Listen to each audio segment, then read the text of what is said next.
Buenos días, hermanos. Buenos días. Dios les bendiga. Quiero comenzar leyendo una porción de la Biblia que encontramos en el Salmo 95. Si pueden ponerse en pie, por favor.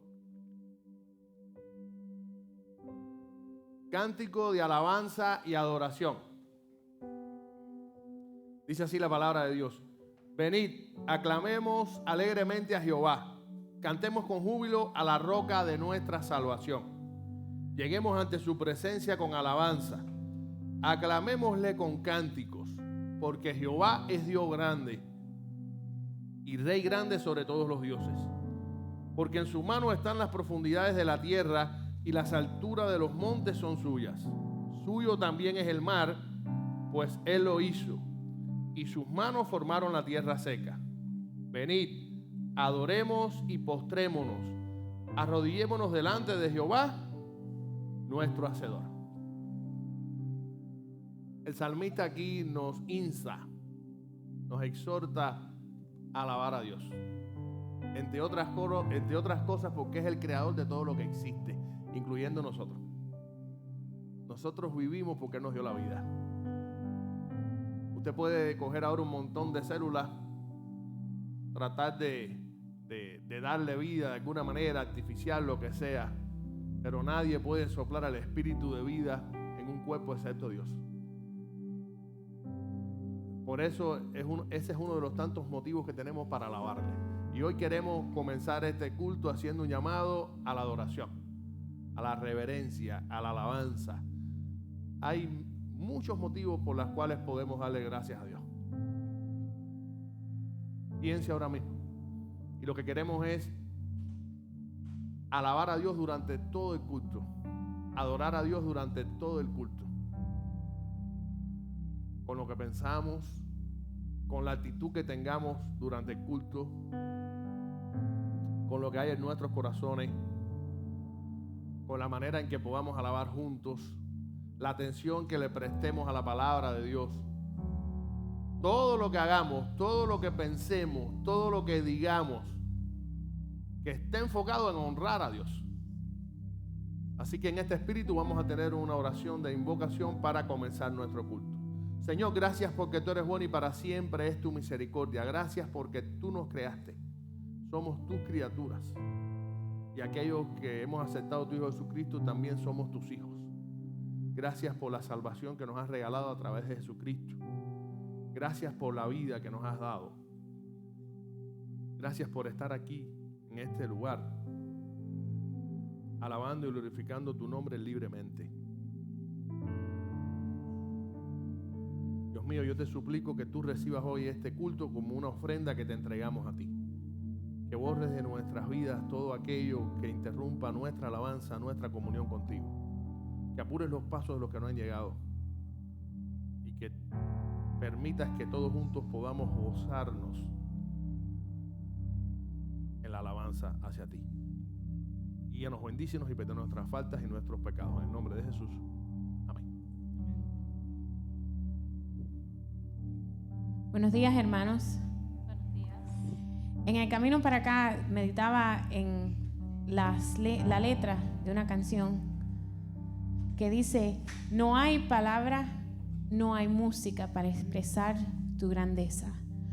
No hay objetos ni instrumentos que se comparen a tu gloria.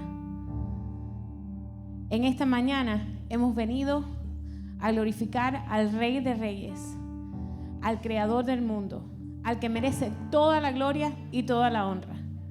En esta mañana cantemos, gritemos, alabemos, dancemos, hagamos todo lo que hagamos en este lugar que sea para la gloria del Señor. Pero en esta mañana no desperdicie el tiempo que Dios nos ha permitido estar aquí. Cantemos y alabemos a Dios juntos en esta mañana. Cante y alabe al Rey de Reyes, al que merece toda la gloria y toda la honra en esta mañana.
quiero ahora que usted se vire a la persona que tiene al lado.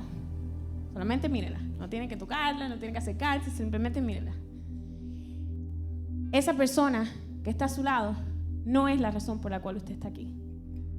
Mira ahora al frente y mira hacia atrás. Mírense todo el mundo. Tampoco son la razón por la cual usted está aquí en esta mañana. Usted vino en esta mañana a estar en la presencia del Dios Altísimo, del Todopoderoso. En esta mañana, que nuestra adoración, que nuestros pensamientos, nuestras acciones no dependan de una persona, ni dependan de una circunstancia, ni de un problema. Que nuestra adoración, nuestros pensamientos y nuestro espíritu esté aquí para alabar al único que merece toda la gloria y toda la honra. Que esté aquí con el propósito de estar en la presencia de un Dios que es incomparable, un Dios que no tiene igual, un Dios que es el creador de todo el universo y que te hizo a ti, que me hizo a mí, pero también hizo todas las cosas que están pasando alrededor de nuestras vidas, buenas o malas. A ese vinimos a adorar en esta mañana. Que nuestra presencia en este lugar no tenga condición, no sea condicionada porque me siento bien o porque me siento mal. Sabemos que hay muchas personas que vienen aquí buscando una respuesta, buscando alivio, buscando paz. Pero adorar al Señor va mucho más allá de un momento en tu vida. Adorar al Señor es una actitud constante. Y en esta mañana queremos adorar al Señor de todo corazón. Puedo decir por las personas que estamos aquí adelante, nosotros queremos adorar al Señor. En esta mañana, ahí donde tú estás, cierra tus ojos. Señor, reconozco que quizás he venido a este lugar con muchas cosas apuradas, con pensamientos, con problemas, con situaciones. Pero en esta mañana yo reconozco que no hay otro nombre en esta tierra en el cual yo puedo ser salvo. Y no hay otro nombre que merece toda la gloria y toda la honra que yo puedo brindar en esta mañana. Te ruego, Padre Celestial, que tú tomes mi corazón y que lo limpies de cualquier cosa que pueda afectar mi adoración en esta mañana. Que tú tomes mi mente y que tú le quites cualquier pensamiento que no pertenece a ti. Y que tú permitas que en esta mañana yo te alabe con todo mi corazón, con toda mi alma y con toda mi mente. Porque tú eres el Dios Todopoderoso. No hay nadie como tú y tú mereces lo mejor, mereces todo de mí. Gracias, Padre Celestial, por traernos aquí en esta mañana. Muéstrate con poder en este lugar y te suplicamos que si hay algún alma que no te conoce, pueda tener un encuentro contigo en esta mañana. Seguimos cantando y alabando al único que merece toda la adoración.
estamos haciendo aquí.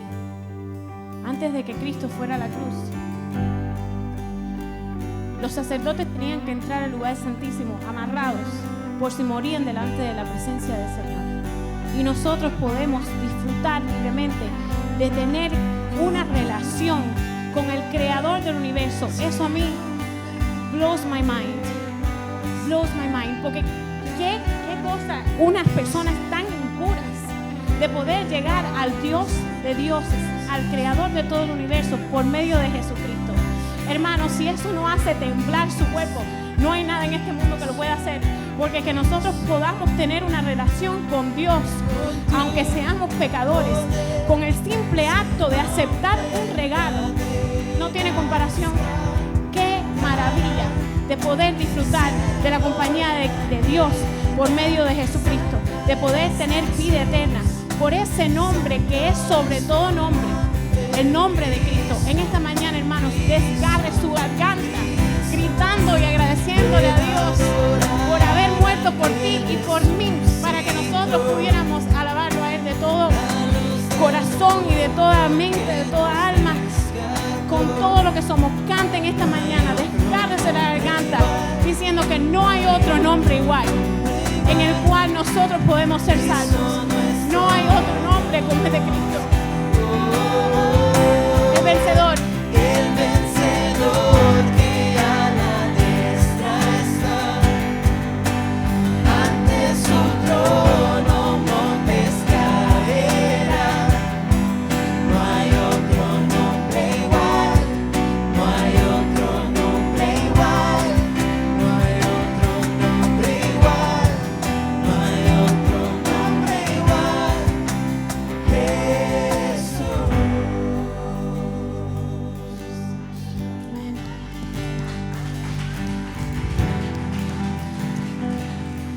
Señor, no tenemos cómo agradecerte por tan infinito e inmerecido regalo de poder decir con nuestra boca el nombre de Cristo. Un nombre que es sobre todo nombre, en el cual dice tu palabra que toda rodilla se va a doblar tanto en el cielo como en la tierra. Y tenemos la posibilidad de hacer algo que los ángeles anhelarían hacer: proclamar, predicar, declarar tu nombre que es sobre todas las cosas. Gracias, Padre Santo, por esta mañana, y gracias por traernos a este lugar. Pero gracias, Padre Celestial, por haber muerto en la cruz por nosotros, porque por medio de Jesucristo tenemos entrada al Padre. Gracias, Padre Celestial, por aceptarnos, encontrarnos en nuestro pecado y rescatarnos. Gracias por acompañarnos. Gracias, Padre Celestial, por tantas infinitas e inmerecidas misericordias que recibimos de ti a diario. Pero gracias, Padre Celestial, porque en esta mañana podemos venir aquí y alabar y glorificar tu nombre.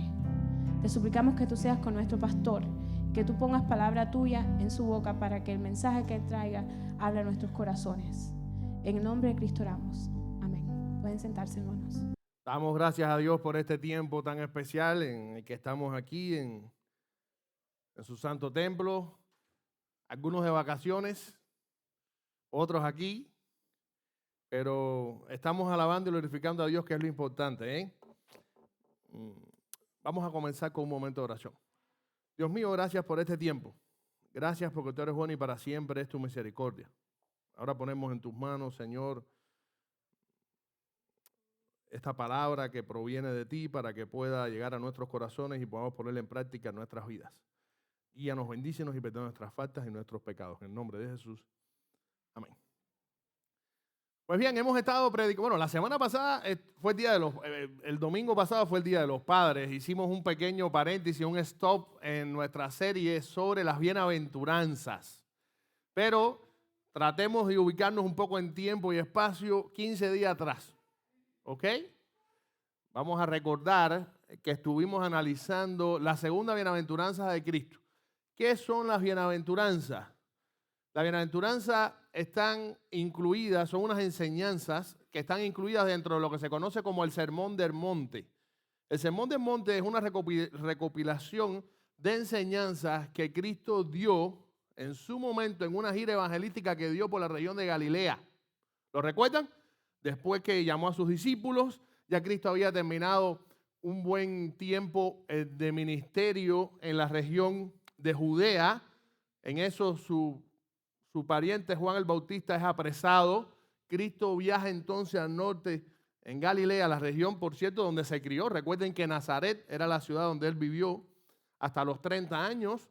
Y Cristo entonces comenzó a predicar alrededor de lo que se conoce como el mar de Galilea, ciudades alrededor de ellas, ¿no?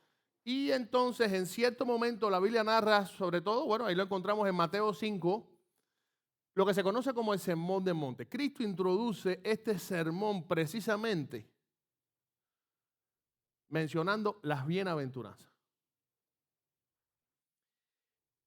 Las bienaventuranzas muestran las características de todo aquel que es ciudadano del reino de Dios, o sea, del verdadero creyente. En otras palabras, Cristo nos dijo, si hacen esto que yo les digo en las bienaventuranzas, entonces van a ser salvos. No, las bienaventuranzas no son más que el reflejo de alguien que ya es salvo. Recuerden que Cristo es el Mesías, había venido y era profético a implantar el reino mesiánico, ¿sí o no? Lo que la gente no entendió en su momento es que él vino a instaurar su reino en el corazón de las personas. Ellos estaban esperando, por supuesto, un reino militar que los liberara de Roma. Todas las bienaventuranzas están conectadas unas con otras. Comenzamos, recuerden, con bienaventurados. ¿Cuál fue la primera?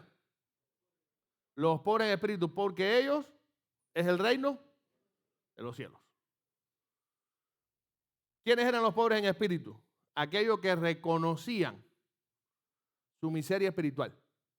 Se daban cuenta que eran pecadores y que ellos mismos no podían darle solución a sus problemas. Que debían acudir entonces ¿a quién? A Dios.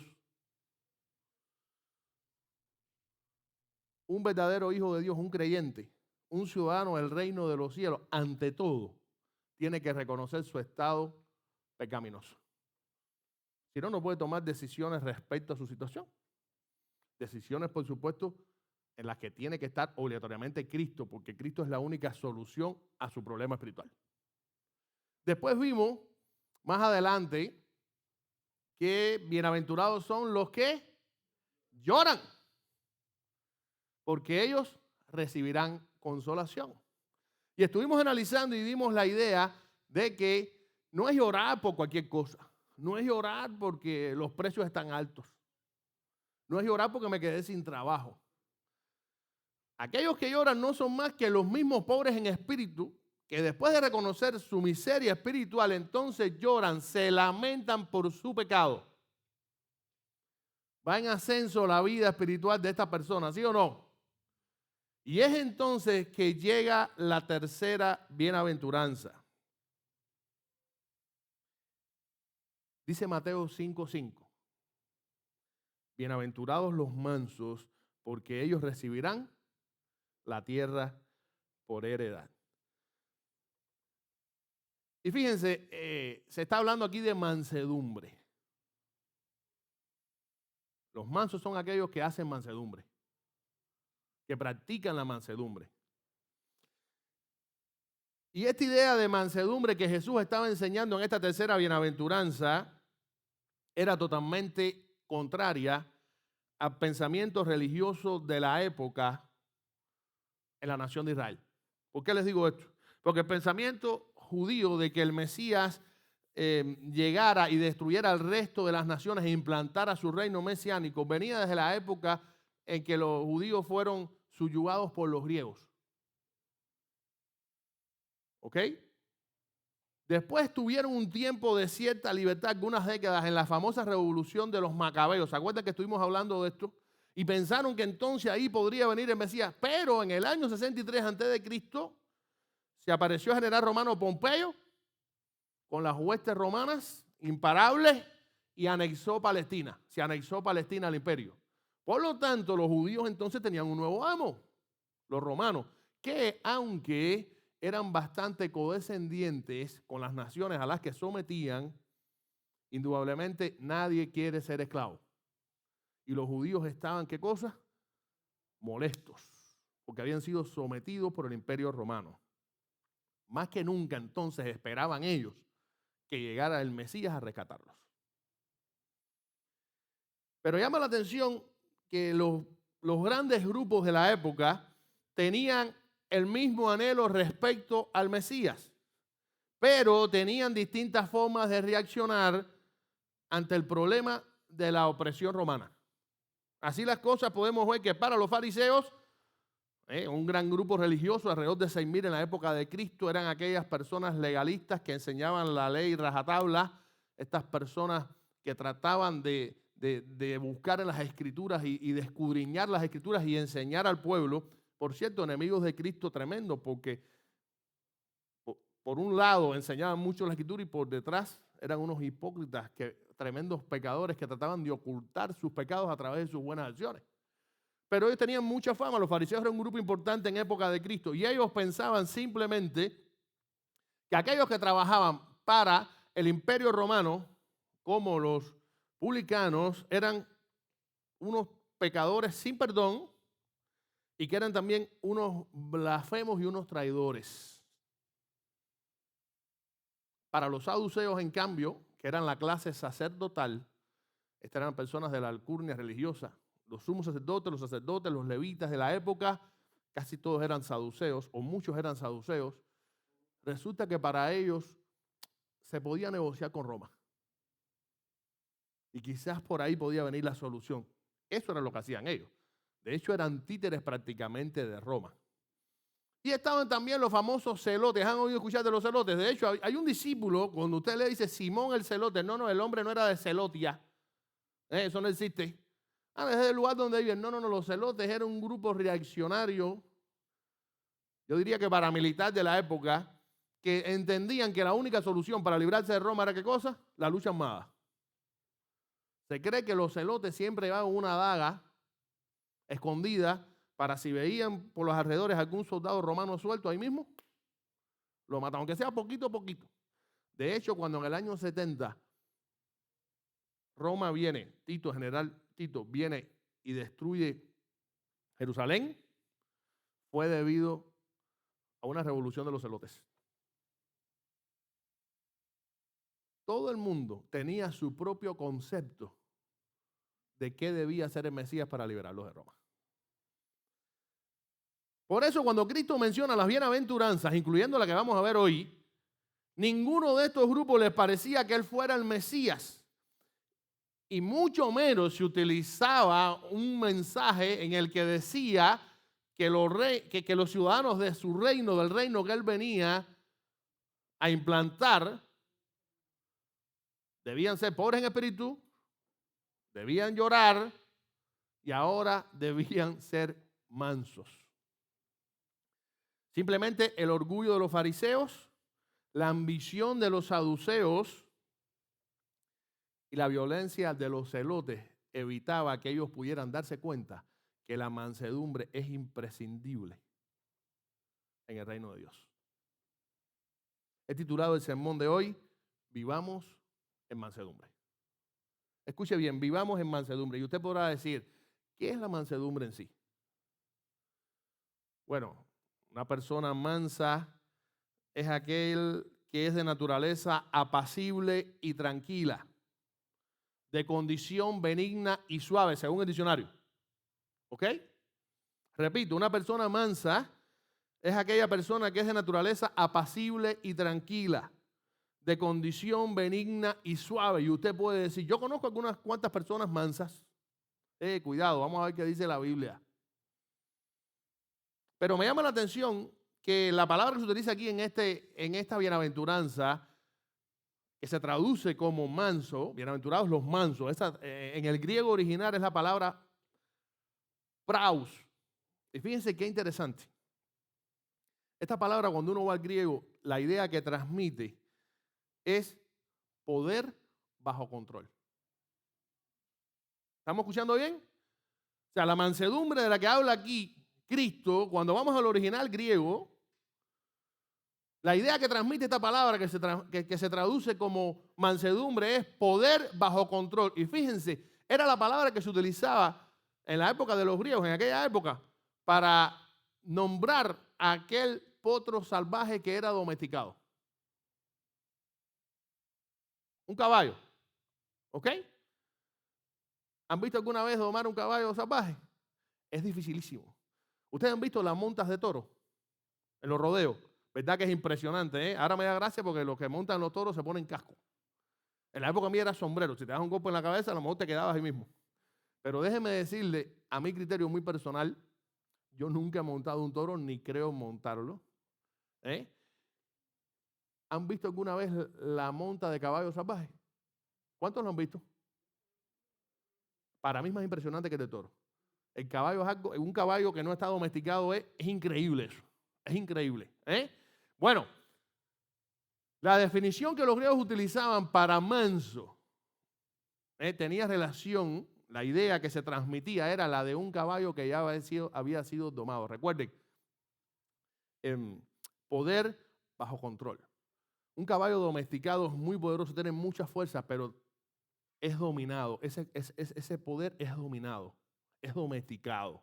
Y de ahí viene la palabra mansedumbre. Lo cierto es que para el mundo en que vivimos, la mansedumbre, ser manso, generalmente es sinónimo de flaqueza, de debilidad o de cobardía. ¿Sí o no? Mira este que noble, pero que este es medio sonso. ¿Han escuchado eso alguna vez?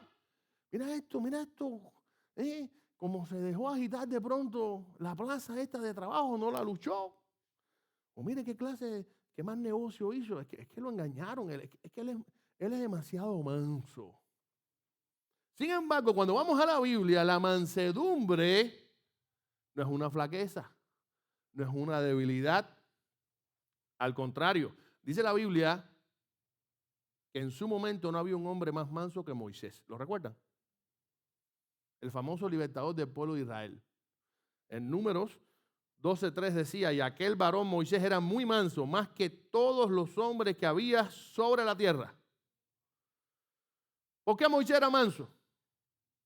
Sus acciones lo demostraron. Durante 40 años tuvo que soportar al rebelde pueblo de Israel. No solo guiarlos, sino soportarlos. Y el pueblo de Israel se pasaba la vida quejándose de todo. Que si no hay agua, que si no hay comida, que mejor estábamos en Egipto. Hacíamos unas sopas más ricas, unas caldosas riquísimas allá. Y ahora aquí, mira, nos has traído a morirnos de hambre. Dios les manda el maná. Y después empezaron a quejarse porque querían un menú a la carta. Querían carne. Y Dios les envió codornices. Dice la Biblia que hasta que se le sacan por la nariz les voy a dar codornices. ¿Quieren codornices? Coman codornices. Dios estuvo 40 años con ellos. No necesitaron ropa ni calzado. Ellos vieron cómo el mar rojo se abrió delante de sus ojos y pudieron pasar en seco y que el ejército egipcio quedó aniquilado. Y aún así se rebelaron constantemente contra Dios y contra Moisés. Qué mansedumbre la de Moisés para soportar esto, ¿sí o no? Bueno, por algo era el hombre más manso de la tierra. Sin embargo, a Moisés no le tembló nunca la mano para ir delante de Faraón 10 veces a anunciarle las 10 plagas. Hay que tener valor, sobre todo después de la primera. Cuando la cosa funcionó, cada vez que Moisés iba delante de Faraón se estaba jugando la vida. Claro, él confiaba en Dios y él sabía que Dios estaba con él. Pero un hombre manso era valiente. A Moisés no le tembló la mano cuando tuvo que castigar a su hermano Aarón y enfrentarlo con su pecado cuando construyó el becerro de oro en el desierto al pueblo. ¿Lo recuerdan? Tampoco le tembló la mano cuando condenó esta acción, ni cuando tuvo que constantemente recriminar al pueblo durante todos estos años por su pecado. A pesar de ser manso. Porque ser manso no implica ser bobo, no implica ser débil, no implica ser cobarde. Todo lo contrario, es mantener poder bajo control. Bajo el control de Dios. El propio Jesús dijo de sí mismo, lleven mi yugo sobre ustedes y aprendan de mí que soy manso y humilde de corazón. Cristo se autotituló manso, como una persona mansa. Y es el ejemplo clásico. ¿Qué persona más mansa que Cristo? ¿Soportó el rechazo de su pueblo? incluso de sus familiares. ¿Lo sabían? ¿Ustedes sabían que los hermanos de Cristo vinieron a creer en Él después que resucitó? El famoso Santiago, que era líder de la iglesia de Jerusalén, medio hermano de Cristo, hijo de María y de José. En Cristo no creyeron durante su ministerio sus hermanos físicos. Creyeron después. Cristo tuvo que incluso desarrollar su ministerio sufriendo el rechazo de su familia, de sus hermanos. Constantemente se burlaron de él. Los líderes judíos estaban totalmente al acecho, tratando de condenarlo, porque lo declaraban como su enemigo número 1. De hecho, un día lo acusaron hasta de que estaba endemoniado y que por eso era que sacaba demonios a las demás personas. ¿Lo recuerdan? Decían, por el espíritu de Belcebú, el príncipe de los demonios, este hombre, hablando de Cristo, o sea, el colmo de los colmos fue que Cristo, siendo el Hijo de Dios, siendo Dios mismo, lo condenaron como si fuera el diablo.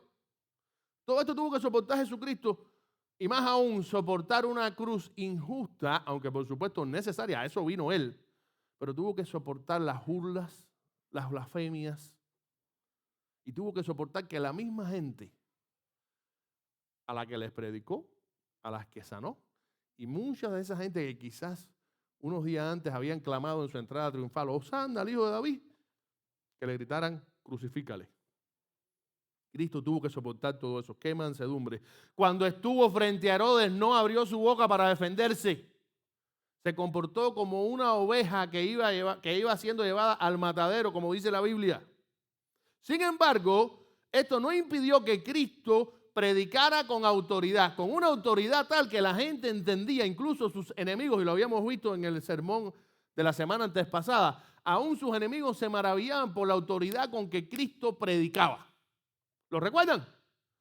A pesar de ser tan manso, enfrentó de una manera vehemente a los fariseos y a los saduceos. De hecho, la famosa frase que identifica lo que se conoce como el fariseísmo, hipócrita.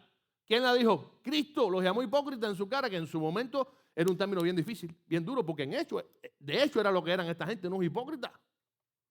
Cristo no tuvo miedo en hacer esto. Y recuerden aquel famoso, hay 2 pasajes. Se cree que esto sucedió 2 veces. Cuando Cristo entró al templo a purificarlo y echó del templo a los cambistas, viró aquellas mesas porque habían convertido la casa de oración, como decía el profeta Isaías, en una cueva de ladrones. ¿Recuerdan eso?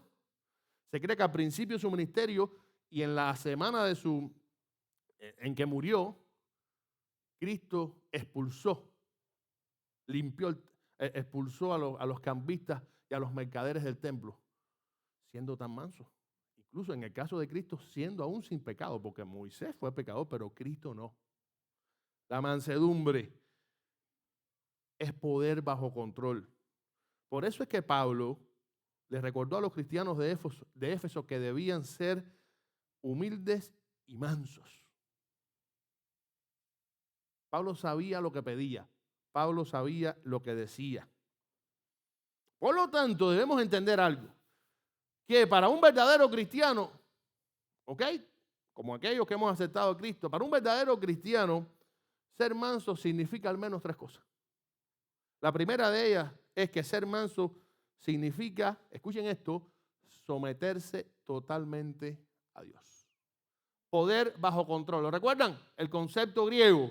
Ese potro lleno de fuerza, pero que era domesticado. Mi pregunta es, hermano que estás aquí y que dices ser cristiano, que eres cristiano, no estoy dudando de que seas cristiano o no. Mi pregunta es, ¿te has dejado domesticar por Dios? Yo estoy en proceso. Pero ¿saben qué? Debe ser un proceso ascendente. ¿Qué sucedería si ahora le pagan a alguien para domesticar un caballo y todo luce muy bien y al tercer día el caballo tira más patadas que el primero? ¿Qué sucede? No está funcionando el proceso. Algo está pasando. Algo está pasando. Miren, la naturaleza pecadora del hombre solo produce pecado. ¿Estamos claros hasta ahí? Cuando nosotros vamos a Gálatas, capítulo 5, 19 al 21, encontramos lo que se conoce en el subtítulo como el fruto de la carne. Todo lo que es pecado. Y ahí menciona lo que es la obra de la carne. Pablo, cuando le escribe a los cristianos de Galacia, adulterio, fornicación, inmundicia, lascivia, idolatría, hechicería, enemistades, pleitos, celos, iras, contiendas, disensiones, herejías, envidias, homicidios, borracheras, orgías y cosas semejantes a estas, acerca de las cuales os amonesto, como yo lo he dicho antes, que los que practican tales cosas no heredarán el reino de Dios. El reino de Dios que Cristo predicó mientras hablaba de estas bienaventuranzas. Aquella persona que es pecadora, practica el pecado y no acepta a Cristo, dice aquí la Biblia, poniendo algunos de los ejemplos de pecados, algunos de ellos, aquí no están todos, por supuesto, dice la Biblia bien claro que los que practican tales cosas no heredarán el reino de Dios, no importa la religión que tenga. No importa las acciones que hagan, las buenas obras que hagan. Las buenas obras no salvan a nadie. Una persona no salva a nadie, una ideología no salva a nadie, una creencia, una religión no salva a nadie. Cristo dijo, yo soy el camino, la verdad y la vida. Nadie viene al Padre si no es a través de mí. Solo en Cristo hay salvación. Pero la mansedumbre es producto no de la naturaleza humana, sino una manifestación del Espíritu Santo. Por eso un poquito más adelante, después de leer el fruto de la carne, leemos lo que se conoce como el fruto del Espíritu. Gálatas 5, 22 y 23. Dice así, después que termina Pablo de mencionar todos estos pecados que son condenados y que los practicaban, no irían al reino de los cielos, continúa diciendo, mas el fruto del Espíritu es, y ahí empieza a mencionar las manifestaciones que tiene todo aquel que posee el Espíritu Santo en su corazón. Amor, gozo, paz, paciencia, benignidad, bondad, fe, mansedumbre, templanza, y termina diciendo Pablo, contra tales cosas no hay ley. ¿Puede existir alguna ley humana que pueda condenar el amor? Bueno, desde un punto de vista real quizás sí, pero delante de Dios imposible. Porque el amor es una manifestación del Espíritu Santo. La bondad, la templanza, que es el dominio propio, y la mansedumbre, que es el caso que nos ocupa. O sea, la mansedumbre no es una disposición natural que tiene el ser humano cuando nace. En otras palabras, nadie nace siendo manso. Ay, esta gente tan buena. Ay, Calé, pero que noble. Este Calé, ¿dónde está Calé por ahí? Calé, qué noble, ¿eh? Yo recuerdo un día que fuimos a un retiro en Ley Yel, que eso no se movía. Yo sueño con eso a cada rato. Mónica, nuestra hermana, ¿dónde está Mónica? Nuestra hermana Mónica estaba embarazada y tenía algunos antojitos. Cerca de 30 o 40 antojitos que tenía en aquel entonces. Su esposo, el esposo de Mónica, no pudo ir. Pero yo lo vi que se quedó bastante contento despidiendo a Mónica. Tiene mucho trabajo. Fue un fin de semana nada más, ¿no? Si hubiera sido una semana, Caleb viraba calvo, sin pelo. Recuerdo, óigame, qué mansedumbre la de Caleb. Increíble. Ay, Caleb, alcánzame la sal. Caleb, devuélveme la sal. Caleb, ¿pudieras llevarme la bandeja? Ay, Caleb, ay, no puedo, tráeme un poquito de agua. Óigame, Caleb llegó muerto del retiro. Y Oscar, el esposo de Mónica, decía, ¿por qué no se quedaron más días? ¿Por qué no se quedaron más días? Yo decía, Oscar, de ahora en adelante no voy a orar por el embarazo de Mónica, voy a orar por ti, mi hermano, Óigame, es serio, serio. Después nos reímos, esto es un bonche grande que tenemos los del grupo de alabanza, fue algo histórico. La pasamos muy bien, excepto Caleb, que lo pasó también, pero pasamos un buen tiempo. Pero fue algo así, de verdad, que el que pudo ver aquello, sinceramente dijo, qué mansedumbre la de Caleb. Oye, lo repito. Pero miren, hay una realidad. Esta mansedumbre de la que habla Cristo no se produce con intentos humanos.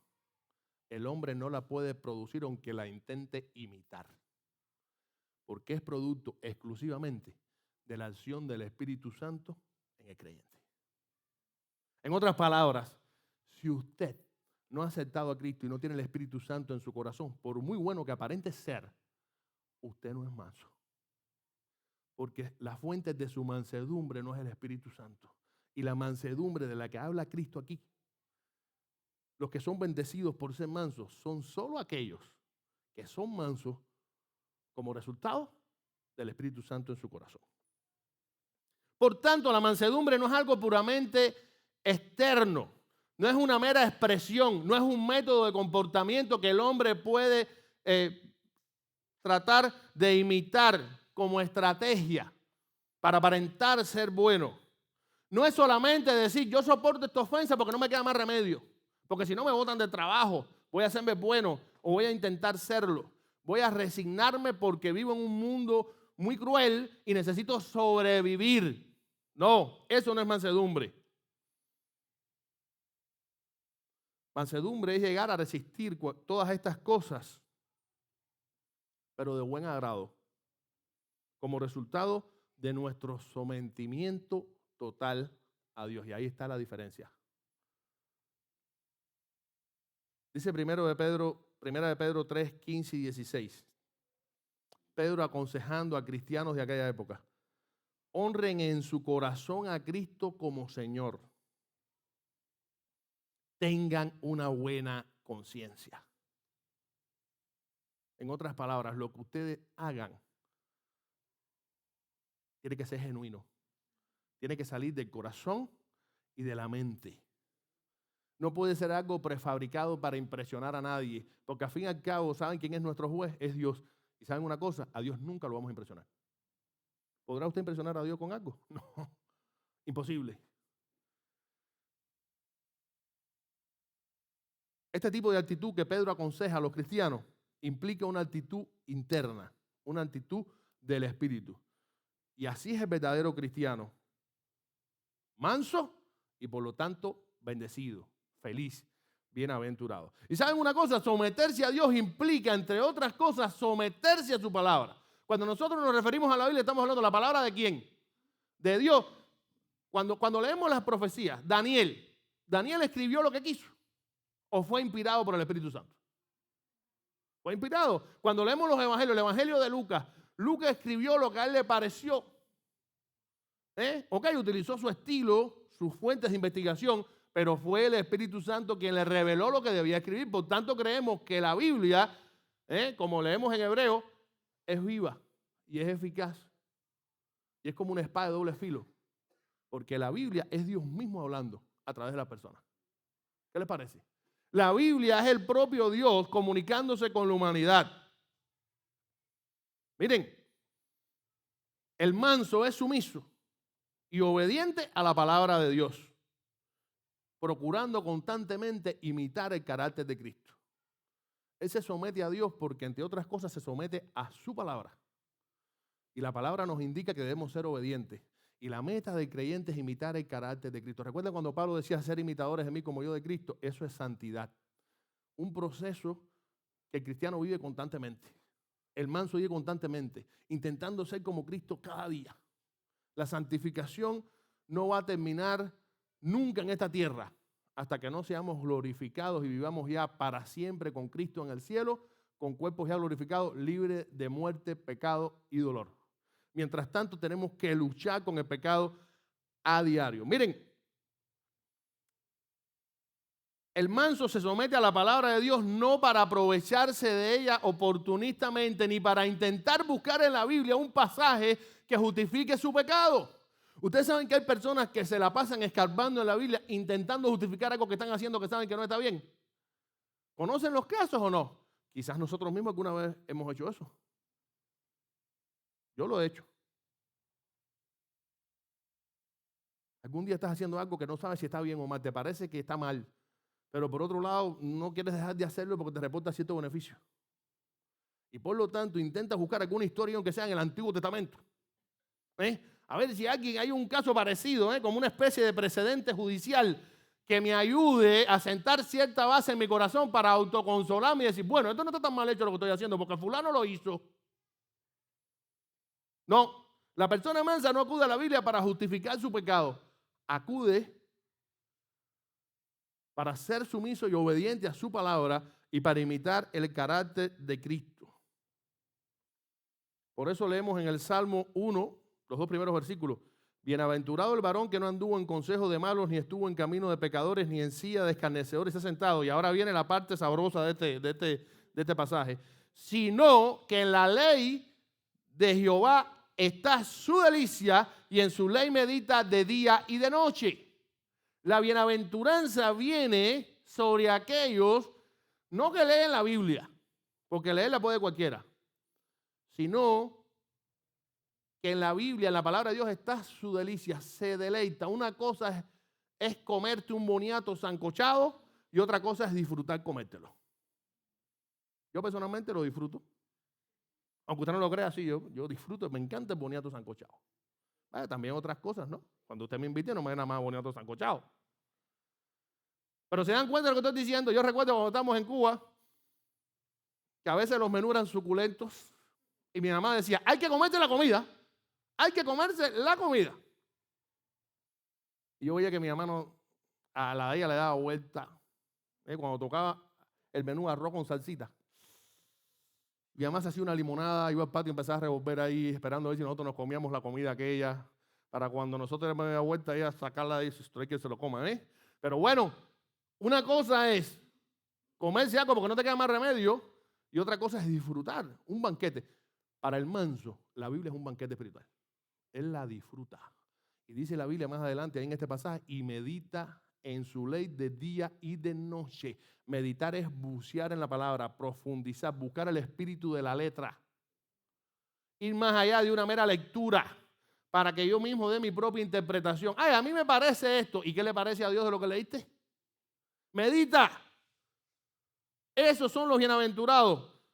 Los mismos bienaventurados de los que habla Cristo, aquellos mansos que se someten a Dios y por lo tanto se someten a su palabra. Y por lo tanto esto trae una recompensa tremenda. Termina el pasaje del Salmo en el versículo 3 diciendo, el que hace esto, este manso que se somete a la palabra de Dios, que se deleita en ella y que medita en ella día y de noche, será como árbol plantado junto a corrientes de agua que da su fruto en su tiempo y su hoja no cae y todo lo que hace prosperará.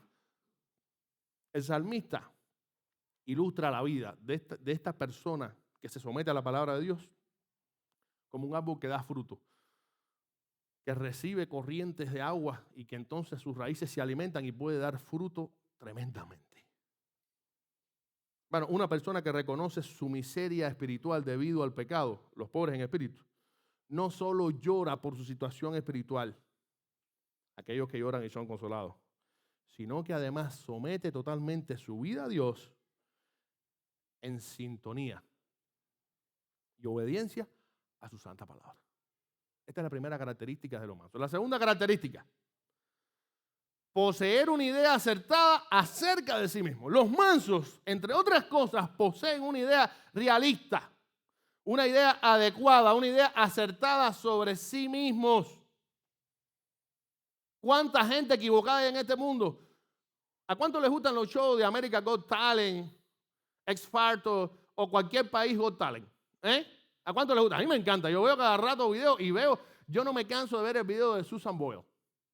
Es un clásico en estas competiciones. No me canso de verlo y no ganó la competencia final, quedó en segundo lugar. Óigame, se presenta cada personaje en esos shows. Y a veces uno dice, no, esto es un chiste, esto es una cámara oculta, esto no puede ser. Esto no puede ser. ¿Usted no ha visto cómo hay gente que cree que sabe cantar?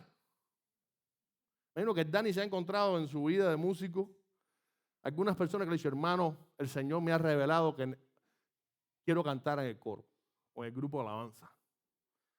Y el Dani temblando, esas revelaciones personales.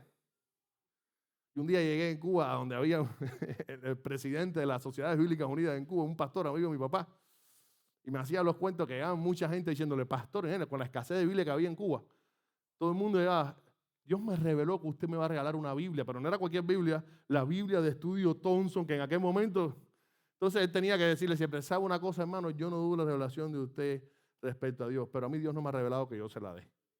Así que por lo tanto, siga orando a ver si encuentra otro. Bueno, yo imagino que en esto de la música sea igual. ¿Cuánta gente dice, yo quiero cantar? Y cuando Vanilla hace la primera prueba musical, el hombre no canta ni en la ducha, no entona, ¿no? Entonces ahora Daniel tiene que poner cara, ensaya un poco más. Ya a la escuela sí puede. Y en estos shows pasa lo mismo. Bueno, en la vida real, qué triste es encontrar gente que no sabe ni quién es, que no sabe dónde está espiritualmente, que no tiene una percepción correcta de sí mismo. Mire, este mundo está lleno de vanagloria y de orgullo.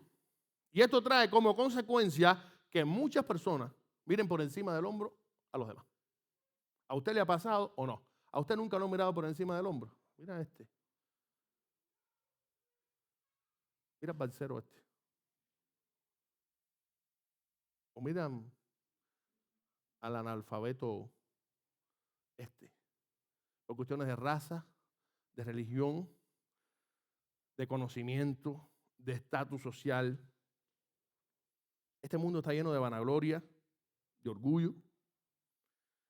Pero la Biblia nos enseña, y esto es una característica de los mansos, escuchen esto, a vernos como Dios nos ve. Los mansos se ven a ellos mismos como Dios los ve. Por eso actúan de esa manera. Dice Romanos 12:3. Digo pues por la gracia que me es dada, Pablo escribiéndole a los cristianos de Roma, a cada cual que está entre vosotros que no tenga más alto concepto de sí que el que debe tener, sino que piense de sí con cordura, conforme a la medida de la fe que Dios repartió a cada uno. En otras palabras, eso es mansedumbre. Pensar acerca de sí mismo con cordura, eso hacen los mansos, por el simple hecho de que reconocen de que él es un ser humano como el resto de las criaturas que Dios ha creado. Pero además, él conoce quién es. La persona mansa, el creyente manso, reconoce que es un esclavo de Cristo, pero a su vez un miserable pecador. Así de sencillo. Y por estos motivos, el manso se da cuenta de que lo único que tiene y que trae como ser humano es pecado. No tiene nada bueno que ofertarle a Dios. Él no produce absolutamente nada de qué enorgullecerse.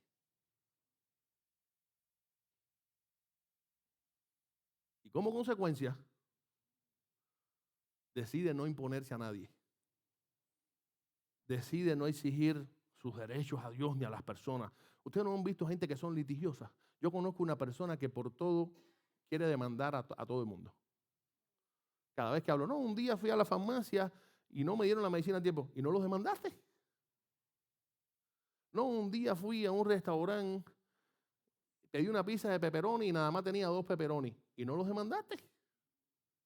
No, un día fui a un hotel y el agua no estaba tan caliente a pesar de que decían que había agua caliente. ¿Y no los demandaste? Gente litigiosa que se pasa la vida intentando buscar ventajas en todo, hasta en las relaciones personales. Sin embargo, la persona mansa no actúa así. No busca exigir nada para sí mismo, sino al contrario, está dispuesto a humillarse como lo hizo Cristo. ¿Recuerdan cuando leemos Filipenses 2? La humillación de Cristo, la kenosis de Cristo. Cristo se vació, siendo Dios, no escatimó esta gloria divina como cosa que aferrar, sino se despojó de su gloria, no de su divinidad. Cristo no dejó de ser Dios nunca, pero sí de su gloria, y se humilló, se hizo hombre y vino a morir a la tierra, y no cualquier muerte, muerte de cruz, la más despreciable de las muertes. La persona mansa intenta ser como Cristo. Por tanto, aquel que es manso jamás intenta justificar sus faltas y sus pecados. Él se da cuenta que el pecado lo aleja de Dios y que lo que necesita es arrepentirse de ellos. No vive intentando justificar su pecado, algo que muchas veces nosotros intentamos hacer. Vamos a ser sinceros, cuando estamos en crisis espirituales, ¿por qué las crisis se prolongan en nuestras vidas espirituales? O tenemos crisis espirituales. ¿Saben por qué? Porque no queremos acabar de reconocer que estamos en pecado. ¿Se acuerdan el famoso caso de David? Tuvo tantos meses, casi un año, intentando tapar que era un adúltero y un homicida. Hasta que llegó Natán el profeta y lo confrontó, y ahí fue que se dio cuenta y ahí empezó a salir de su crisis. David intentó justificar su pecado. Pero una persona mansa no se autocompadece de sí mismo. Hay personas que siempre son víctimas. ¿Las conocen? Ay, no, yo caí en pecado, pero mire, mi pecado es especial. Tú no sabes la tentación, esta tentación, yo creo que esta tentación la hizo Satanás para mí nada más. Esto no fue fácil lo que yo enfrenté. Y a esa hora trata de darte una disertación de por qué está en pecado y por qué él cree que el pecado no es tan terrible en el caso de él, porque hay ciertas atenuantes en su situación. No, el manso no actúa así. Ustedes saben, el escritor ¿han oído hablar del libro El progreso de Peregrino? El escritor se llamó John Bunyan. Lo pronuncié mal de seguro, pero así se llamaba el hombre. Bueno, él dijo una frase que quiero leerla literalmente. El que está en el suelo no debe temer caer. El que está en el suelo no debe temer caer. Y la persona mansa reconoce que está en un suelo espiritual, que es pecador,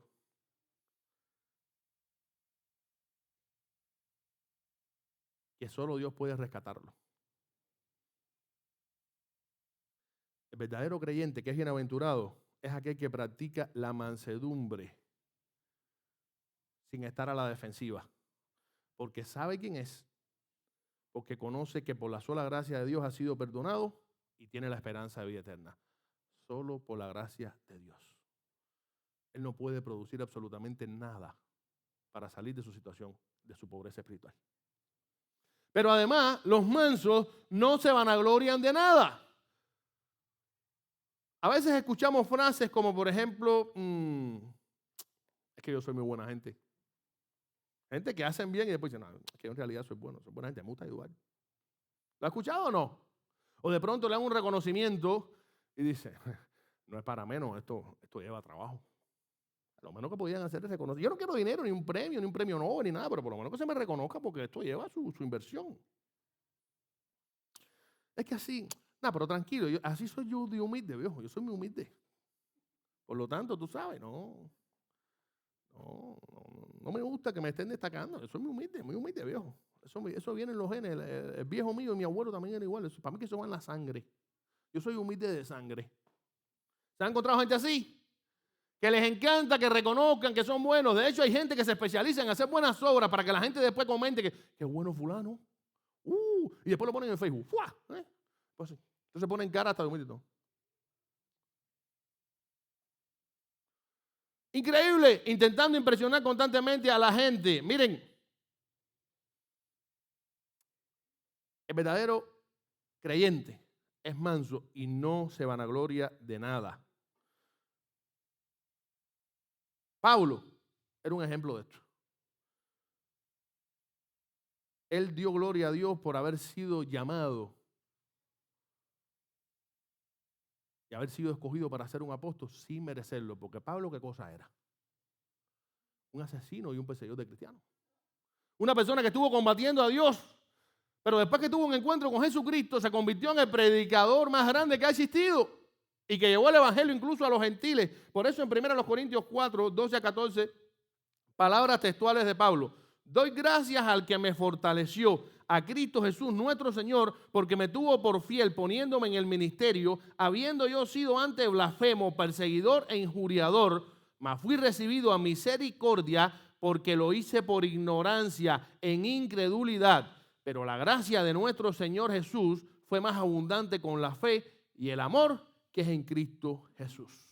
Pablo, el gran apóstol, dando gracias a Dios por la misericordia que tuvo con él, por el privilegio que tuvo de servir y de predicar la palabra, a pesar de no haberlo merecido, porque había sido un perseguidor de la iglesia de Cristo. Esa es la visión que tiene de sí mismo una persona mansa.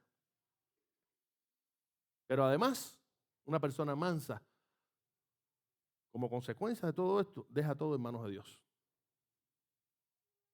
Él sabe que no puede impresionar a Dios. Él sabe que lo único que puede ofertar es pecado. Él sabe, por lo tanto, que lo mejor que puede hacer es dejar todo en manos de Dios. El que es manso aprende a confiar en Dios y a dejarle todos sus problemas en sus manos. Una persona mansa no tiene deseos de revancha ni de venganza. Para él no existe la frase que me la hace, la paga. ¿La has escuchado alguna vez? ¿Han escuchado alguna vez a esta gente que dice, óyeme, a mí no se me olvida lo que me hiciste? Yo te perdono, pero a mí no se me olvida lo que me hiciste. Prepárate, trata de no pasar por frente de mi casa. Tú tienes familia, recuérdate. Han oído eso en la película, pero en la vida real también. Increíblemente eso sucede. Simplemente la gente mansa espera en la justicia de Dios, sabiendo que Dios, el juez justo por excelencia, hará justicia en su momento. Dice Romanos 12:19, no tomen venganza, hermanos míos, sino dejen el castigo en las manos de Dios, porque está escrito, mía es la venganza, yo pagaré, dice el Señor. Este es el lema de un manso en esta materia. Y por último, una persona mansa trata gentilmente a los demás. De nada a usted le vale ser manso en su corazón si usted no lo transmite a los demás. Tienes que poner la mansedumbre en acción. Cuando usted dice que ama a alguien, ¿cómo las personas pueden percibir ese amor? Explíqueme. Su pareja, mi amor, te amo. ¿Solamente con palabras? No. Cuando Cristo dijo que nos amaba a nosotros, en sus predicaciones, imagínense que usted va, las personas que fueron un mensaje de Cristo y lo vieron, tuvieron ese privilegio. Wow, Cristo predicando del amor, predicando de ayudar al pobre, al prójimo. ¿Se imaginan qué decepción tan grande si después Cristo de predicar no hubiera hecho lo que había predicado? ¿Cómo la gente podía percibir el amor de Cristo cuando Cristo ponía el amor en acción? ¿Cómo la gente puede percibir que somos mansos, que somos hijos de Dios, poniendo a accionar esa mansedumbre que viene a través del Espíritu Santo en nuestros corazones? Dice Tito 3:2, Pablo instruyendo al pastor Tito y a sus miembros de la iglesia diciendo esto: muestren toda mansedumbre para con todos los hombres. En otras palabras, el verdadero manso no lo es solamente con la gente de su familia. No lo es solamente con los hermanos de su iglesia. Una persona mansa no solo exterioriza su mansedumbre con la gente que le simpatiza. Una persona mansa muestra su mansedumbre con todos los hombres. Y qué poco abunda la mansedumbre, la gentileza y la amabilidad en nuestro tiempo. ¿Sí o no? De hecho, la ley que abunda, la ley de más fuerte, sábese que pueda. Increíble. El mundo ha involucionado en ese aspecto también. Tanto escasea la mansedumbre en estos tiempos que cuando vemos a alguien amable nos parece algo extraño.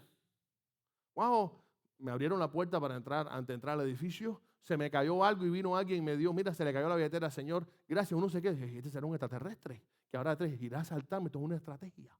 ¿Qué hay aquí? Este está loco. Esto está extraño, aquí hay gato encerrado. Así vivimos.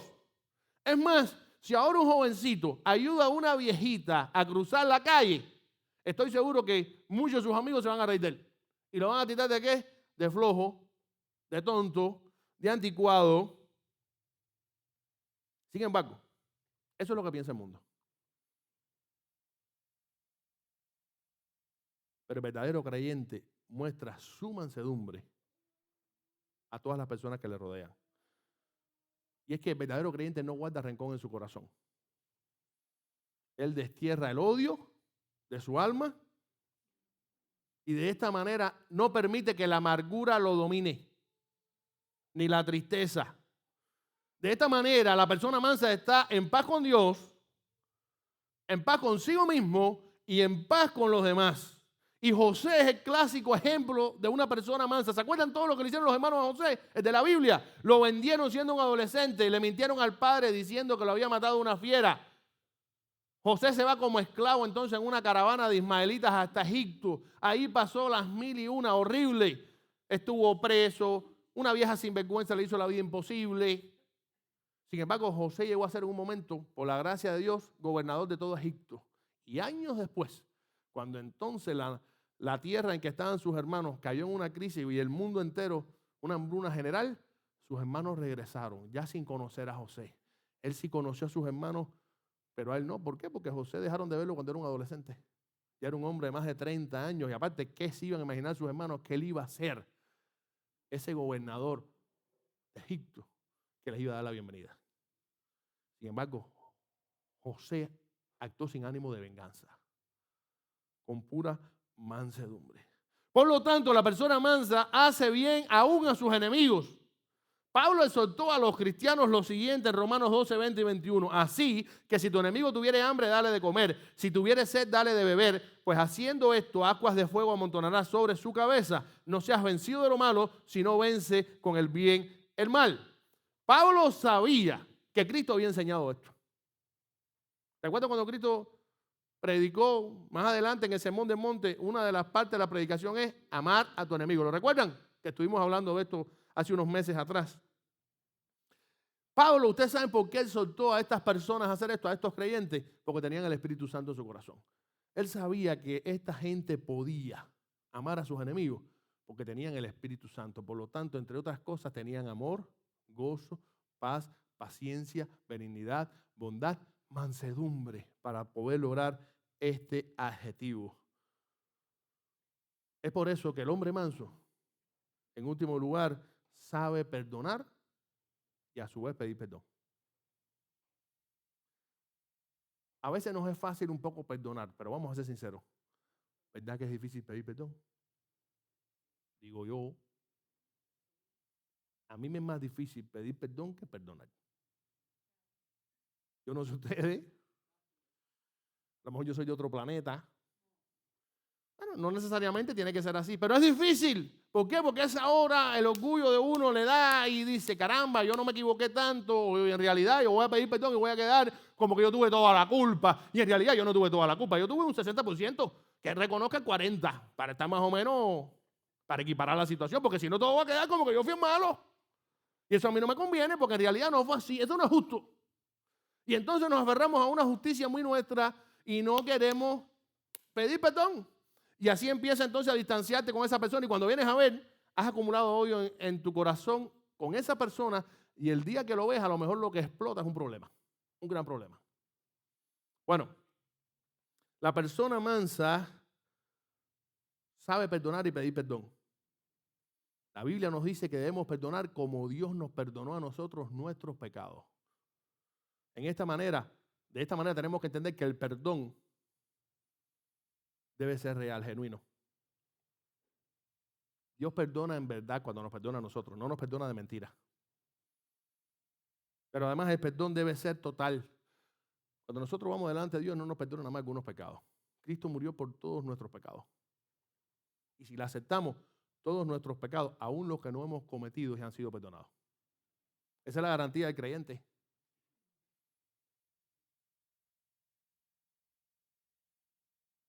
Por tanto, un hombre manso perdona todo pecado en su contra, pues él se sabe pecador y a su vez perdonado ante Dios. Él actúa de la misma manera que Dios ha actuado con él. Pero además el perdón debe ser constante. No es que, mira, yo nada más perdono. A ver, apliquen para mi perdón lunes, miércoles y viernes. Martes, jueves y sábado no perdono a nadie. Y el domingo descanso, porque nadie tengo que descansar. No, así no funciona el perdón. ¿Se imaginan a Dios de esa manera? No, Dios perdona constantemente. ¿Recuerdan aquel pasaje en que Pedro fue a ver a Cristo? Señor, mi hermano constantemente comete el mismo error conmigo, el mismo pecado, y después viene muy campante a pedirme perdón. A ver, Señor, se me está llenando la copa. ¿Hasta cuándo debo seguir perdonando a este hermano mío tan irresponsable? Pedro, que era una máquina de pecado, pidiéndole a Cristo un tope de perdón. ¿Qué le dijo Cristo? 70 veces 7. Si Pedro hubiera contado 490 veces, dijo, ahora en la 491 voy de nuevo, y Cristo le hubiera dicho, ahora multiplica por 1.000.000 más. Porque el perdón debe ser constante. Hermano, en esencia, el hombre manso debe ser gentil ante las personas en todo su comportamiento. Hay personas que tratan a los demás de manera ruda y agresiva. El manso, sin embargo, es gentil. es tierno y humilde en su comportamiento con los demás. De esta manera muestra la mansedumbre que hay en su corazón, esa mansedumbre que un día inoculó en su vida el Espíritu Santo cuando lo selló de una vez y para siempre, cuando él aceptó a Cristo como Salvador de su vida. En conclusiones, hermanos, este versículo termina asegurando una gran promesa para los mansos. Recibirán la tierra por heredad. Esta idea está acorde con la que se encuentra en el Salmo 37:11, que dice lo siguiente: pero los mansos heredarán la tierra y se recrearán con abundancia de paz. ¿Qué significa esta declaración? Muchos eruditos creen que aquí se está haciendo referencia, heredarán la tierra, al gobierno milenial de Cristo, ese que vendrá a proclamar en su segunda venida, lo que se conoce como el milenio. Otros creen que en realidad este pasaje está aludiendo al reino de los cielos ya como hogar final de todos los creyentes. Lo cierto es que hay una gran realidad en todo esto. Más allá de cualquier punto de vista teológico que exista respecto a este término, a esta promesa, dice Romanos 8, 16 y 17, y creo que es clave para ya terminar. El Espíritu mismo da testimonio a nuestro espíritu, o sea, al espíritu de cada cristiano, de que somos hijos de Dios. Pablo, escribiendo a los cristianos de Roma. Y si hijos, también herederos, herederos de Dios y coherederos con Cristo, si es que padecemos juntamente con Él, para que juntamente con Él seamos glorificados. Lo cierto es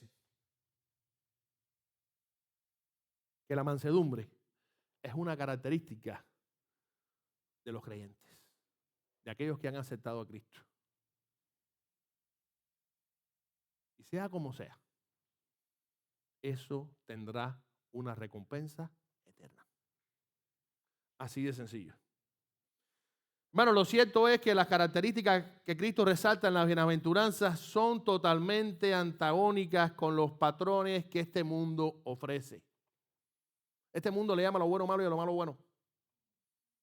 Por lo tanto, este mundo ve mal a aquellos que son pobres en espíritu, que lloran su miseria espiritual y que por lo tanto son mansos como consecuencia de todo esto. En otras palabras, por eso es que este mundo rechaza a los cristianos, a los verdaderos cristianos, no a los que tienen un cartelito y dicen que lo son, a los verdaderos cristianos que viven como vivió Cristo. Debemos entender que los cristianos no somos de este mundo, sino ciudadanos de qué reino, del reino de los cielos. Y por lo tanto este mundo nos rechaza, así como rechazó a Cristo. Y en estas enseñanzas hay una progresión que debemos captar. Todo creyente posee estas características que hemos mencionado hasta ahora en las bienaventuranzas. Pero a su vez, todo creyente debe crecer en cada una de ellas. El Espíritu Santo nos inyecta estas características el día de la conversión, pero tenemos que ir creciendo en ellas. Tenemos que cultivarlas. Por eso Pablo, Cristo y otros pasajes de la Biblia exhortan constantemente a los creyentes a practicar la mansedumbre. No debemos conformarnos con la mansedumbre que ha sido sembrada en nuestro corazón. Si la mansedumbre en nuestro corazón fuera un árbol, ¿de qué tamaño sería? ¿Te conformarías? Si tú siembras ahora un árbol, a Michelle le encantan los mameyes. Estoy esperando todavía que me regale uno. Le ha prometido mamey a medio mundo y a Michelle le ha regalado un mamey a alguien. Sí, fíjate que no dice ni nombre, para que no quede ahí la huella. Está de espalda, no quiere ni virarse en Michelle. Óigame, yo estoy seguro que si en Michelle siembra una mata de mamey ahora, lo que él espera es que la mata de mamey. Si no, ¿qué sentido tiene eso? ¿Qué sucede si de aquí a 10 años la mata todavía está del mismo tamaño y no crece? No funciona, hay algo mal ahí. Mi pregunta es, si la mansedumbre que cada creyente tiene automáticamente en su corazón por el sello del Espíritu Santo, ese fruto del Espíritu que tenemos desde el momento que aceptamos a Cristo, ¿está del mismo tamaño que tenía el día de nuestra conversión? o la estamos regando, la estamos abonando y está creciendo. Por lo tanto, cada cristiano que es manso tiene la responsabilidad de desarrollar esa mansedumbre que tenemos en el corazón cada día. Y este es uno de los mensajes que quiero dejar. Hermano que estás aquí y has aceptado a Cristo, no podemos conformarnos con lo que somos hoy. Cada día debemos intentar ser como Cristo. Y parte de ser como Cristo es ser mansos. Una de las características de los ciudadanos del reino de los cielos es la mansedumbre. ¿Cuán mansos somos?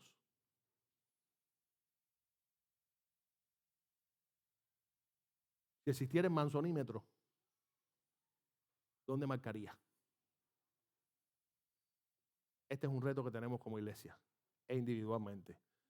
Pero también quiero lanzar un reto mientras la iglesia ora. Aquellas personas que quizás hasta el día de hoy han creído que son buenas, que son mansas, que son gentiles y que han creído que quizás por eso ya tienen garantizada su vida eterna. No. La verdadera mansedumbre solo la puede engendrar en el corazón del ser humano el Espíritu Santo. Y el Espíritu Santo solo viene a morar en el corazón de aquellos que entregan totalmente su vida a Cristo. En otras palabras, que deciden seguir a Cristo cada día. Reconocer no solo que Él es Dios, sino vivir como Cristo vivió. Hacer un cambio. Dejar en la vida de pecado atrás y ahora tener como amo y Señor de su vida a Cristo. Su enseñanza, su vida. Eso solo lo puede lograr el Espíritu Santo. Por eso estoy lanzando este llamado. ¿Hay alguien aquí que desea aceptar a Cristo como Salvador? Sí, Señor, a partir de hoy soy una nueva criatura. Gracias a ti. Prometo entregar mi vida a ti, seguirte. El camino es difícil, pero sé que estarás conmigo. Es una decisión importantísima, la más importante que vas a tomar como ser humano. ¿Dónde pasar la eternidad? ¿Alguien desea aceptar a Cristo como Salvador de su vida hoy? Este es un momento importante. Si no es el caso, vamos a orar, confiando en el Señor y sabiendo que esta palabra nunca vuelve vacía, que ha sido sembrada en el corazón de muchos. Vamos a orar. Dios mío, gracias por este tiempo. Gracias porque tú eres bueno y para siempre es tu misericordia. Gracias por las enseñanzas que encontramos en las bienaventuranzas, Señor. Ayúdanos a ser mansos, oh Dios. Por nuestra propia vía no podemos, con nuestras propias fuerzas no podemos, porque nosotros solo tenemos engendro de pecado en nuestra vida. Solo gracias a la acción de tu Espíritu Santo en nuestros corazones podemos ser mansos, Señor. Pero ayúdanos a no conformarnos con esto. Ayúdanos a cultivar esa mansedumbre en santidad cada día, imitando tu carácter, imitando tu vida, imitando tu palabra. Sé también con aquellos que aún no son mansos porque no te conocen. Dios mío, que ellos puedan entender que son pecadores. Confróntalo. Sabemos que tu Espíritu Santo convence de pecado al mundo, Señor. Pero que ese convencimiento de pecado no quede ahí, que ellos puedan también aceptarte como único Salvador de su vida y poner su vida en tus manos, oh Señor, para que puedan ser sellados por el Espíritu Santo y entonces puedan ser mansos, puedan vivir en mansedumbre, como lo hacemos tus hijos. Sabemos que Satanás está tratando de perturbar la mente de aquellos, oh Dios, y los corazones que no te conocen. También sabemos que Satanás constantemente tienta a tus hijos intentando hacernos caer, tropezar. Pero sabemos también que tú eres todopoderoso y que para ti no hay nada imposible. Apelamos una vez más a tu misericordia y a tu amor. En el nombre de Jesús te lo pedimos todo y te damos gracias. Amén. Queríamos terminar nuestro culto de esta mañana compartiendo de nuevo una canción que aprendimos hace más o menos como un mes atrás, que se llama La Bendición.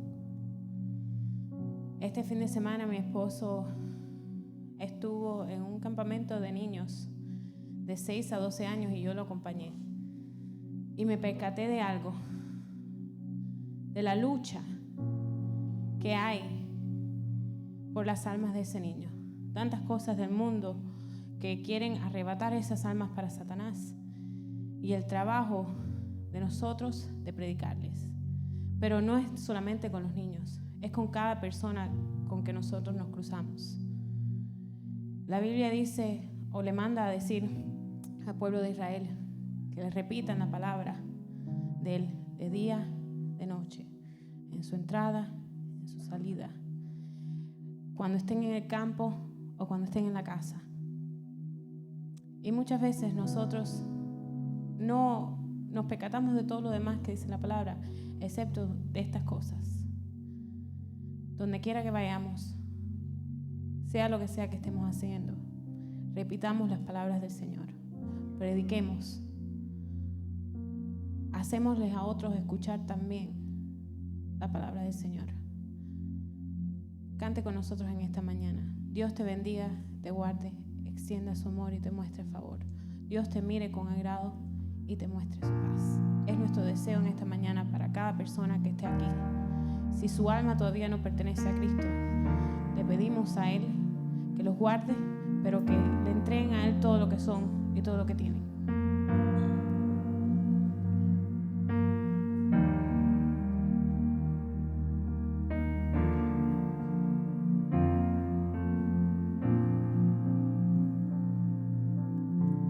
Dios te guarde y bendiga, que extienda su amor y te muestre favor. Dios te mire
generaciones, tu familia y tus hijos y los hijos de tus hijos, que te cubra con su gracia hasta 1000 generaciones, tu familia y tus hijos y los hijos de tus hijos, que te cubra con su gracia hasta 1000 generaciones, tu familia y tus hijos y los hijos de tus hijos, su presencia te acompañe donde quiera que tú vayas, que te llene, te rodee, va contigo de mañana y de noche, en tu entrada y salida, en tu llanto y alegría. Él te ama, Él te ama, Él te ama, Él te ama, Él te ama, Él te ama, Él te ama, Él te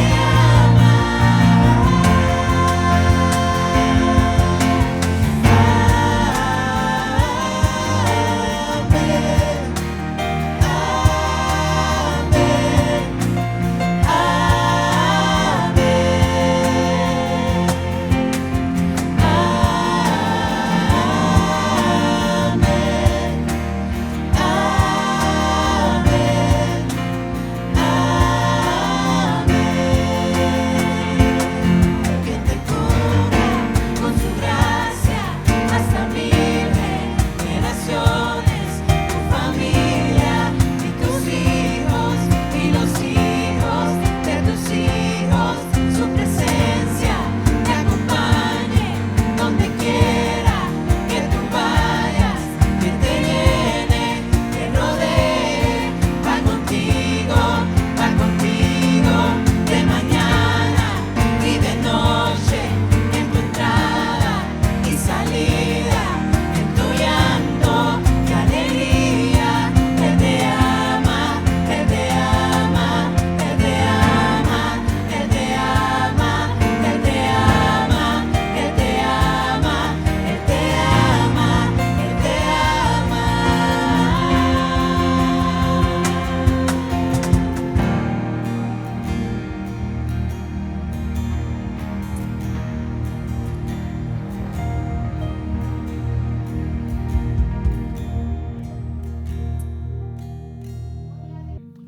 Pues nada, hermanos, es un placer haber estado aquí con nosotros, juntos aquí en armonía, alabando y glorificando a Dios. Recuerde, todo lo que hacemos aquí es para Dios exclusivamente. Más allá de los errores humanos que puedan haber, esto es una ofrenda a Dios.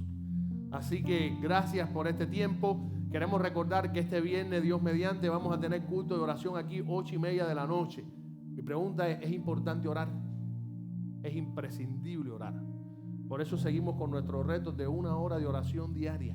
Inténtelo, súmese a este reto, no se va a arrepentir, lo necesitamos. Orar por lo menos 1 hora, como Cristo pidió a sus discípulos en un momento tan difícil cuando estaban en el Getsemaní. También tenemos nuestro plan evangelístico Who You Want. ¿Quién es tu uno? ¿A quién le vas a predicar el evangelio? ¿A quién no conoce de Cristo? La idea es orar 1 mes por esa persona y después presentarle el plan de salvación. Nosotros no cambiamos a nadie, es el Espíritu Santo, pero somos heraldos del mensaje de Cristo. Predicamos el mensaje, esa es nuestra tarea. Y la iglesia no es iglesia si no predica el evangelio, así de sencillo. Así que también lo invitamos a que se sume a este reto. Lunes y martes vía Zoom online, mujeres y hombres nos reunimos en un culto virtual. Si usted desea participar en este culto, las mujeres los lunes, los hombres los martes, después pueden ver a Michael Ruiz, que está detrás nuestro diácono, y también a mi esposa, mi lady, que ella es la que atiende a las mujeres, para que pueda darle el link y se pueda sumar. El viernes también simultáneamente los jóvenes tendrán su programa y los niños tendrán su culto. O sea, es una invitación para toda la familia. Estamos todos invitados. Domingo 10 de la mañana, 12 del día, culto similar a este. Venimos aquí a alabar a Dios. Esto es una fiesta. Venimos a bendecir el nombre de Dios, a aprender de su palabra y a disfrutar unos con otros de la coinonía cristiana. Si usted desea ofrendar cuando se acabe este culto, pase después por el buzón de las ofrendas. Si desea hacerlo online, simplemente va al sitio web alcancemiami.com y ahí puede cliquear en el cartel que dice ofrenda y ahí se le describirá cómo hacerlo. Oremos, hermanos, por nuestra iglesia, por nuestra larga lista de oración. Y me gustaría incluir ahora, al terminar, a todos estos familiares de este fallecido en este terrible accidente trágico, derrumbe de este edificio en la playa. Qué terrible. La vida es eso, nada. Y cualquier día podemos partir a la presencia del Señor. Y esto es un ejemplo que debe machucar nuestras vidas. Por eso es que debemos predicar el Evangelio. Porque miles de almas hoy mismo están despidiéndose a una eternidad sin Cristo. Y necesitan que se les predique. Terminamos en oración. Dios, gracias por este tiempo. Gracias porque estamos aquí para siempre, es tu misericordia. Gracias porque aprendemos de tu palabra y podemos venir a adorarte, Señor. Esperamos que hayas recibido este culto como una ofrenda que es solo para ti. En tus manos ponemos ahora, Señor, a los familiares de todas estas víctimas de este derrumbe que hubo en la playa, en este edificio. Señor, pon paz en sus corazones y permite que todo este hecho nos ayude a reflexionar sobre la vida y cómo te necesitamos. Haz que tu iglesia de alguna manera pueda llevar un mensaje de aliento a estas personas que han perdido a sus seres queridos. Ayúdalos y bendícelos a ellos también. Sé con nuestra iglesia. Guíanos siempre y perdona nuestras faltas y nuestros pecados. Y en nombre de Jesús. Amén.